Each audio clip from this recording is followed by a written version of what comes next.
நமது மெய்ப்பரும் நமது மீட்பரும் நமது ஆண்டவருமாகிய இயேசு கிறிஸ்துவில் பிரியமான உறவுகளே, அருள்ஒளி இணையதளம் வழியாக வத்திக்கான் வானொலி நிகழ்ச்சிகளை நாள்தோறும் உங்களுக்காக நாம் ஒளிபரப்பி வருகிறோம்.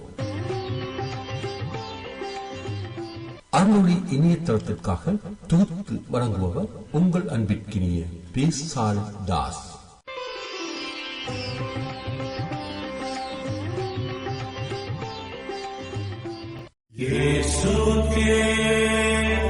லவ்தேத்தூர் இயேசுஸ் கிறிஸ்துஸ்.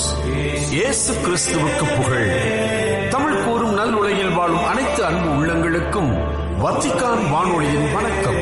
இறைவன் உங்கள் உள்ளத்தையும் இல்லத்தையும் தன் அன்பாலும் அருளாலும் அமைதியாலும் இன்றும் என்றும் நிரப்புவாராக.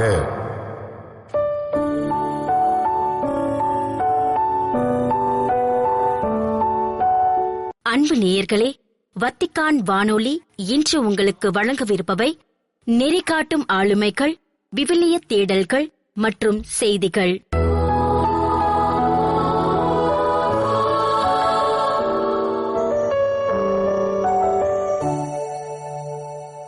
நெறிகாட்டும் ஆளுமைகள்.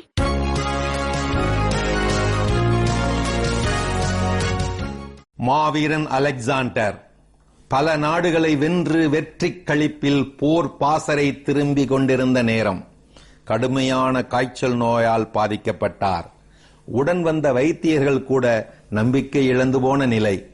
இனி பிழைப்பது அரிது என்ற அந்த நேரத்தில் தன் தாயை பார்க்க விரும்பினார். இந்த உலகத்தின் நீள அகலங்களை அளந்து பார்த்துவிட்ட அந்த மனம் அந்த உலகப் பாதையில் அடி எடுத்து வைப்பது போல உணர்ந்தார். இவ்வுலக கையாலாகாத தனத்தை கண்டுகொண்டார். உடனே தனது தளபதிகளை அழைத்தார். தனது 3 கடைசி ஆசைகளை அறிவித்தார். ஆசை 1, என் சவப்பெட்டியை மருத்துவர்கள்தான் சுமந்து செல்ல வேண்டும். ஆசை 2, வீடு முதல் இடுகாடு வரை என் இறுதி ஊர்வல பயண பாதையிலே நான் கவர்ந்து வந்த முத்து, மணி, நவரத்தினங்களை வீசி வர வேண்டும். ஆசை 3, என் 2 கைகளும் வெளியே தெரியும்படியாக என்னை சவப்பெட்டியில் வைத்து மூட வேண்டும்.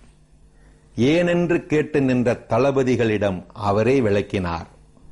நான் என் வாழ்வில் கற்றுக்கொண்ட 3 பாடங்களைத்தான் அப்படி மக்களுக்கு சொல்ல விரும்புகிறேன். பாடம் 1, எப்பேற்பட்ட மன்னனாக இருந்தாலும் வைத்தியர்கள் கைவிடும் நாள் வரும். எனவேதான் அவர்களையே தூக்கச் சொல்கிறேன். பாடம் 2, ஒரு குண்டுமணி தங்கம் கூட செத்தபின் என்னோடு வரப்போவதில்லை. எனவேதான் அவற்றை ஊர்வல பாதையில் இறைத்து விடச் சொல்கிறேன். பாடம் 3, இந்த பூமிக்கு வெறும் கையனாக வந்தேன், வெறும் கையனாகவே போகிறேன். எனவேதான் வெறுங்கைகள் வெளியே தெரியும்படி சவப்பெட்டியை மூடச் சொல்கிறேன். இவ்வுலகை வென்றவனை அவ்வுலகம் வென்றுவிட்டதே. முற்று பெற்ற சுவாச காற்றுடன் உன் சுவிஸ் வங்கி கணக்கும் முற்று பெற்று விடுமே. அது ஏன் சுவிஸ் வங்கி சுரண்டல் மண்டைகளுக்கு புரிவதில்லை? ஆம், எதை கொண்டு வந்தாய் கொண்டு செல்ல.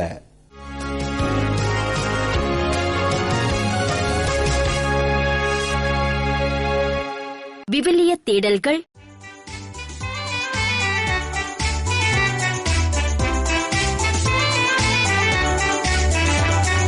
தம்பளியை செம்மைப்படுத்துவோம், எனது மீட்பை கண்டடைவர். தம்பளியை செம்மைப்படுத்துவோம், எனது மீட்பை கண்டடைவர். நீங்கள் கொண்டு வரும் பலிகளை முன்னிட்டு நான் உங்களை கண்டிக்கவில்லை. உங்கள் எரிபலிகள் எப்போதும் என் முன்னிலையில் உள்ளன. உங்கள் வீட்டின் காளைகளையோ உங்கள் தொழுவத்தின் ஆட்டுக்கிடாய்களையோ நான் ஏற்றுக்கொள்வதில்லை.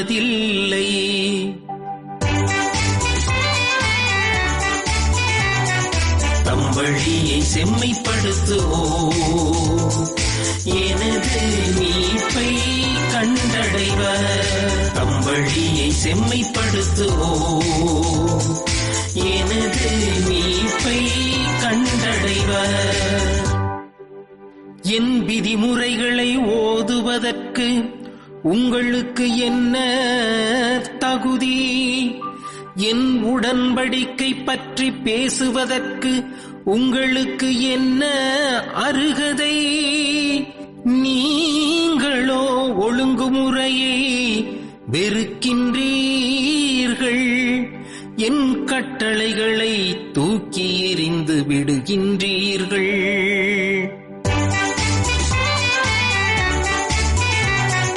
தம் வழியை செம்மைப்படுத்துவோம், எனது மீட்பை கண்டடைவர். தம் வழியை செம்மைப்படுத்துவோம், எனது மீட்பை கண்டடைவர். இயேசுவில் பிரியமான நேயர்களே, உங்கள் அனைவரையும் இந்த காலை வேளைகளை சந்திப்பதிலே மிகுந்த மகிழ்ச்சி அடைகிறேன். இன்றைய நாளில் இந்த தினமொரு திருப்பாடல் நிகழ்ச்சியில் நாம் சிந்திக்க இருக்கிற திருப்பாடலானது திருப்பாடல் 50. இன்றைய நாளின் பல்லவியாக நாம் சிந்திக்க இருப்பது, தம் வழியை செம்மைப்படுத்துவோர் எனது மீட்பை கண்டடைவர். அதாவது நம்முடைய வழிகள், நம்முடைய வாழ்க்கையை செம்மையாக வாழும் பொழுது, நேர்மையாக உண்மையாக கடவுளுக்கு உகந்த ஒரு வாழ்க்கையாக நாம் வாழுகிற பொழுது நிச்சயமாக மீட்பு நமக்கு உறுதி என்கின்ற நம்பிக்கையை இந்த காலை வேளையிலே இந்த திருப்பாடல் அந்த நம்பிக்கையை நமக்கு ஒவ்வொருவருக்கும் தருகிறது. இந்த திருப்பாடல் உடைய ஆசிரியர் யார் என்று பார்க்கிற பொழுது ஆசாப். இவர் பெராகியாவின் மகன். தாவீது சந்திப்பு கூடாரத்தில் பல சங்கீத சேவகர்களை நியமிக்கிறார். அவர்களுக்கு பல தலைவர்களையும் அவர் ஏற்படுத்துகிறார். அந்த தலைவர்களில் ஒருவர்தான் இந்த ஆசாப். இவர் ஏறக்குறைய 12 திருப்பாடல்களை எழுதியிருக்கிறார். அதில் முதலாவது திருப்பாடல் தான் இந்த திருப்பாடல் 50. இந்த திருப்பாடலுடைய மைய கருத்தாக நாம் சிந்திக்க இருப்பது, கடவுளுடைய பிள்ளைகள், கடவுளுடைய மக்கள் ஒரு சிலர் கடவுளை விட்டு வெகு தொலைவில் இருக்கின்றார்கள். உதட்டளவில் கடவுளை புகழ்கின்றார்கள், ஆனால் உள்ளத்து அளவில் தங்களுடைய வாழ்க்கையிலே அவர்கள் கடவுளை விட்டு வெகு தொலைவில் இருப்பதை இந்த திருப்பாடல் சுட்டிக்காட்டுகிறது. மேலும் சடங்குகள், காணிக்கைகள், பலிகளுக்கு மக்கள் முக்கியத்துவம் கொடுக்கிறார்களே தவிர கடவுளுக்கு அவர்கள் முக்கியத்துவம் தர மறந்து போகின்றார்கள் என்பதையும் இந்த திருப்பாடல் இந்த நாளிலே நமக்கு எடுத்து கூறுகிறது. யூதர்கள் சடங்குகள், சட்டங்கள், சம்பிரதாயங்களுக்கு அவர்கள் மிகுந்த முக்கியத்துவம் கொடுத்தார்கள். ஆனால் கடவுளை பல வேளைகளில் அவர்கள் மறந்து பாவ வாழ்க்கையை வாழ்ந்தார்கள். பிறருக்கு அருமையாக அவர்கள் போதித்தார்கள், ஆனால் தங்களுடைய வாழ்க்கையை சீர் செய்ய அவர்கள் மறந்து போனார்கள் என்பதையெல்லாம் இந்த திருப்பாடல் அழகாக எடுத்து கூறுகிறது. இன்றைய நவீன கிறிஸ்தவர்களுக்கும் கூட இந்த திருப்பாடல் ஒரு அழகான எடுத்துக்காட்டாக இருக்கிறது. நாம் நம்முடைய கிறிஸ்தவ வாழ்க்கையிலே நாம் தினந்தோறும் திருப்பலிக்கு செல்லுகிறோம், காணிக்கை கொடுக்கின்றோம், இன்னும் மற்ற வழிபாடுகள் எல்லாம் கலந்து கொள்கின்றோம். ஆனால் இறைவன் அதையெல்லாம் பெரிதாக நினைப்பதில்லை. நாம் திருப்பலிக்கு செல்லலாம், காணிக்கை கொடுக்கலாம், வழிபாடுகளை கலந்து கொள்ளலாம், ஆனால் அது அனைத்தும் என்னுடைய வாழ்க்கையிலே ஒரு மாற்றத்தை கொண்டு வர வேண்டும்.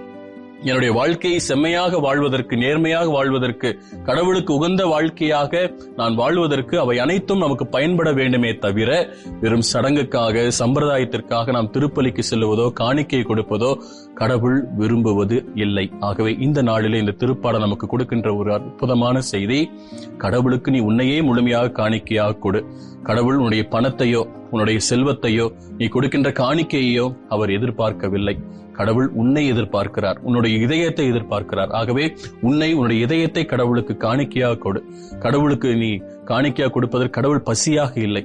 அவர் உன்னுடைய எந்த ஒரு விதமான காணிக்கைகளையும் பலிகளையும் உன்னுடைய நேர்ச்சைகளையும் அவர் விரும்புவதும் இல்லை. கடவுள் விரும்புவது உன்னுடைய உள்ளத்தை, உன்னுடைய நொறுங்கிய அந்த குற்றமுணர்ந்த இதயத்தை, உன்னுடைய நேர்மையான வாழ்க்கையை தான் கடவுள் விரும்புகிறார். ஆகவே இந்த திருப்பாடலை இந்த நாளிலே நாம் வாசித்து நமக்குள்ளாக நாம் சிந்தித்து பார்ப்போம். சடங்குகள் முக்கியமா அல்லது நொறுங்கிய குற்றமுணர்ந்த என்னுடைய இதயத்தை நான் கடவுளுக்கு காணிக்கையாக்குவது முக்கியமா? பலிகள் முக்கியமா அல்லது கடவுளுக்கு நான் கீழ்ப்படிந்து வாழ்வது முக்கியமா? முணுமுணுப்பது முக்கியமா அல்லது கடவுளுக்கு நன்றி அறிந்த உள்ளத்தோடு கடவுள் என்னுடைய வாழ்க்கையில செய்த நன்மைகள் எல்லாம் நினைத்து நான் வாழ்வது முக்கியமா? சிந்தித்து பார்ப்போம். நமக்குள்ளாக சில கேள்விகளை கேட்போம். நான் கடவுளை எப்படி பார்க்கிறேன்? என்னுடைய தேவைகளை எல்லாம் நிறைவேற்றக்கூடிய ஒரு இயந்திரமாக நான் பார்க்கின்றேனா, அல்லது கடவுள் என்னுடைய தந்தை என்ற உணர்வோடு, நான் அவருடைய பிள்ளை என்ற உணர்வோடு நான் கடவுளை பார்க்கின்றேனா?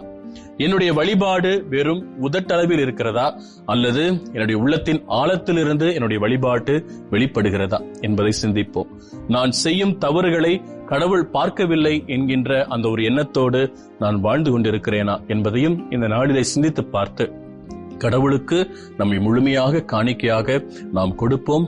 அந்த மீட்பை நாம் பெற்றுக்கொள்வோம். இறைவன் இந்த நாளில் உங்களை ஆசீர்வதிக்க வேண்டி அனைவரும் கண்களை மூடி நாம் கடவுளுக்கு நம்மையே ஒப்பு கொடுத்து இந்த ஜெபத்தை ஏறெடுப்போம். ஜெபிப்போமாக. எங்களை எந்நாளும் காத்து வழிநடத்துகிற அன்பின் பரலோக பிதாவே, இந்த நாளையும் இந்த நேரத்தையும் எங்களுக்கு கொடுத்திருக்கிறீர். அதற்காக இந்த நேரத்திலே நாங்கள் நன்றி செலுத்துகிறோம். எங்களுடைய போலித்தனமான அந்த வாழ்க்கையை, வெறும் சடங்கு சம்பிரதாயங்களுக்கு மட்டும் முக்கியத்துவம் கொடுத்து வாழ்ந்த அந்த வாழ்க்கையை நீர் மன்னிப்பீராக. சடங்குகளில் மூழ்கி உம்மோடு உள்ள உறவை நாங்கள் மறந்திருக்கிறோம். பல வேளைகளிலே உம்மை விட்டு வெகு தொலைவில் நாங்கள் வாழ்ந்திருக்கிறோம். உதட்டளவில் உம்மை புகழ்ந்து கொண்டு உள்ளத்தளவில் நாங்கள் வெகு தொலைவில் இருந்த அந்த நேரங்களுக்கெல்லாம் நினைத்து நாங்கள் மனம் வருந்துகிறோம். எங்களை மன்னித்தருளும் ஆண்டவரே. நொறுங்குண்ட நன்றி நிறைந்த அந்த இதயத்தை இந்த வேளையிலே எங்களுக்கு கொடுத்தருளும். எங்களையே உமக்கு காணிக்கையாக்கக்கூடிய அந்த உன்னதமான மனதை எங்களுக்கு தாரும். எங்களுடைய நாவை காத்து உண்மையான வழியில் நடந்து சகோதர அன்பில் நிலைத்திருக்க எங்களுக்கு அருள் தாரும். இந்த ஜெபங்களை எல்லாம் இந்த காலை வேளையிலும் பாதத்தில் ஒப்புக் கொடுத்து மன்றாடுகிறோம். எங்கள் ஜெபம் கேளும் ஜீவனுள்ள நல்ல பிதாவே, ஆமேன்.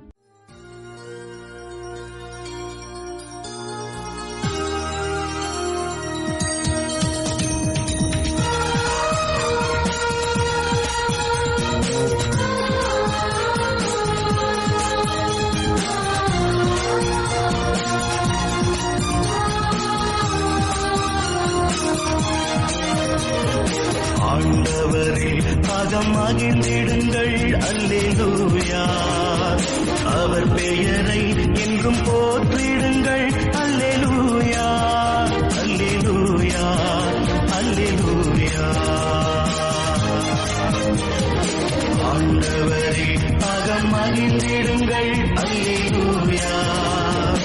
அவர் பெயரை என்றும் போற்றிடுங்கள், அல்லேலூயா, அல்லேலூயா, அல்லேலூயா.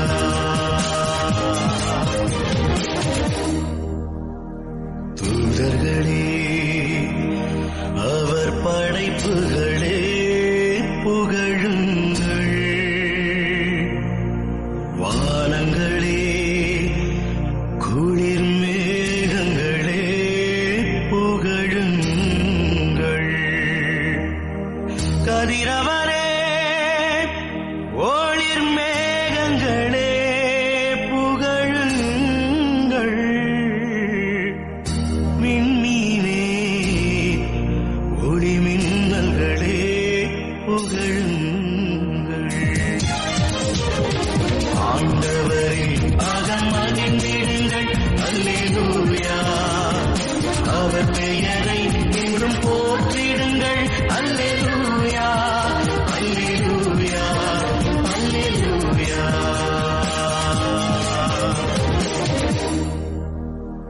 பனித்துளியே, கொட்டும் நீர்த்திரளே, புகழுங்கள். சுடும் நெருப்பே, கொடும் புயல் காற்றே, புகழுங்கள்.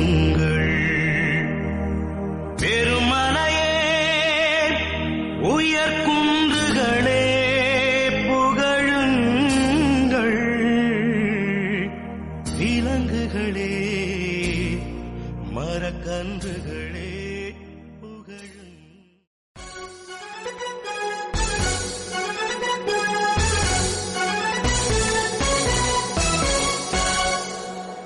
செய்திகள். சுவிட்சர்லாந்து நாட்டின் இக்கோனில் ஜூலை 1ஆம் நாள் காலை நடைபெறவிருந்த திருத்தந்தை அனுமதியின்றி 4 புதிய ஆயர்களை அருட்பொழிவு செய்யும் நிகழ்வை மேற்கொள்ள வேண்டாம் என்று திருத்தந்தை 14ஆம் லியோ அவர்கள் புனித 10ஆம் பத்திநாதர் குருத்துவ சகோதர அமைப்பிற்கு இறுதி வேண்டுகோள் ஒன்றை விடுத்துள்ளார். திருத்தந்தைகளின் கோடை விடுமுறை இல்லமான கேசல் கேண்டால்ஃபோவில் செய்தியாளர்களை சந்தித்த போது அண்மையில் அறிவித்ததை சுட்டிக்காட்டிய திருத்தந்தை அவர்கள் தனது கடிதத்தில் திருத்துதர் பேதுருவின் வாரிசாக இறைவன் எனக்கு அளித்த பொறுப்பின் அடிப்படையில் தந்தையரான இதயத்துடன் உங்களை அணுகுகிறேன் என்று குறிப்பிட்டுள்ளார். மேலும் அந்த அமைப்புடன் இணைந்த ஆயர்கள், அர்ப்பணியாளர்கள், அர்ப்பணித்துவ மாணவர்கள் மற்றும் நம்பிக்கையாளர்களை நோக்கியும் தனது வேண்டுகோளை அவர் முன்வைத்துள்ளார். திரு அவை வழங்கும் வழிபாட்டு மரபு, குருத்துவ பயிற்சி, அப்போஸ்தல பணியாற்றும் உற்சாகம் மற்றும் பாரம்பரிய நம்பிக்கைக்கு இணைந்திருக்கும் அவர்களின் முயற்சிகளை திரு அவை மதிப்பதாகவும் அதனாலேயே முந்தைய திருத்தந்தர்கள் தொடர்ந்து காட்டிய கவனமும் உரையாடலும் நினைவு கூறப்படுவதாகவும் அவர் குறிப்பிட்டுள்ளார். உங்கள் இதயபூர்வமான நலனுக்காக நான் வேண்டுகிறேன். தயவு செய்து இந்த முடிவிலிருந்து விலகுங்கள் என்று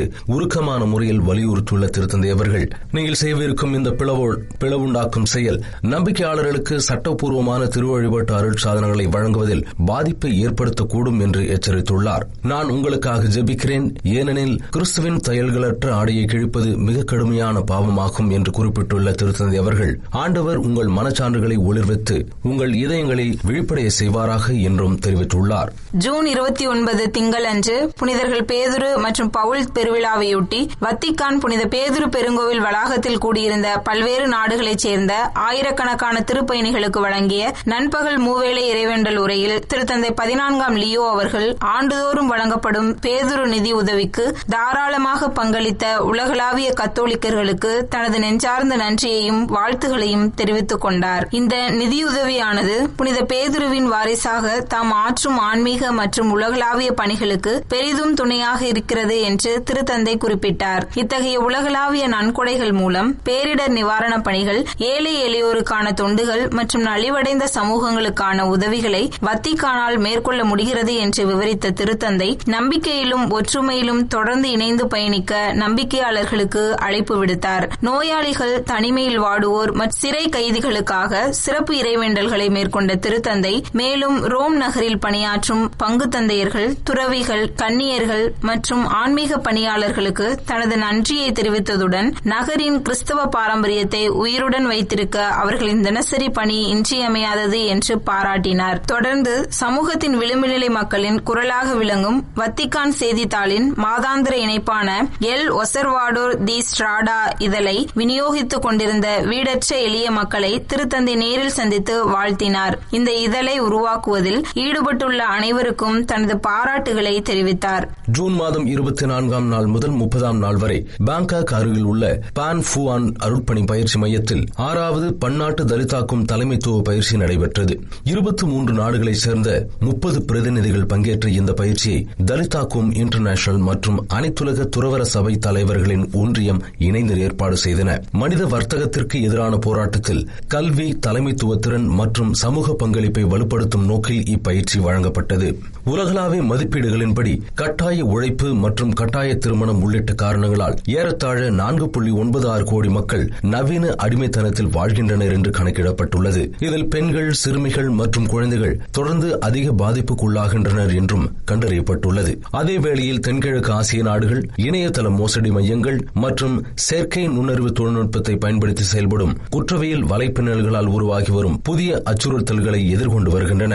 லைபீரியா நாட்டின் கல்வியை மேம்படுத்துவதில் கத்தோலிக்க திரு அவை முக்கிய பங்கு வகிக்கிறது. குறிப்பாக கிராமப்புற மற்றும் பின்தங்கிய சமூகங்களில் கத்தோலிக்க பள்ளிகள் மோதல் மற்றும் கடினமான காலங்களிலும் நம்பிக்கை மற்றும் நிலைத்தன்மையின் புகலிடமாக திகழ்கின்றன.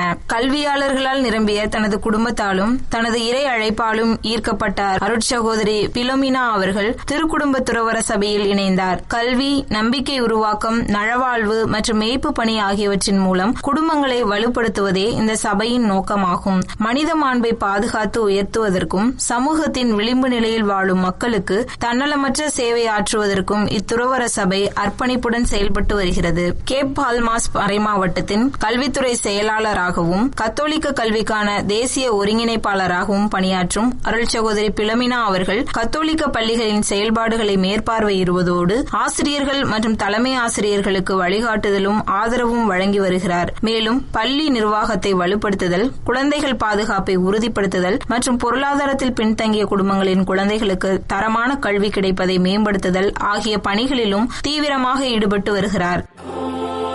இத்துடன் வத்திக்கான் வானொலியின் தமிழ் ஒளிபரப்பு நிறைவு பெறுகிறது. உங்கள் செவிமடுத்தலுக்கு நன்றி. தொடர்ந்து வத்திக்கான் வானொலியுடன் இணைந்திருங்கள். இறையாசிர் பெறுங்கள்.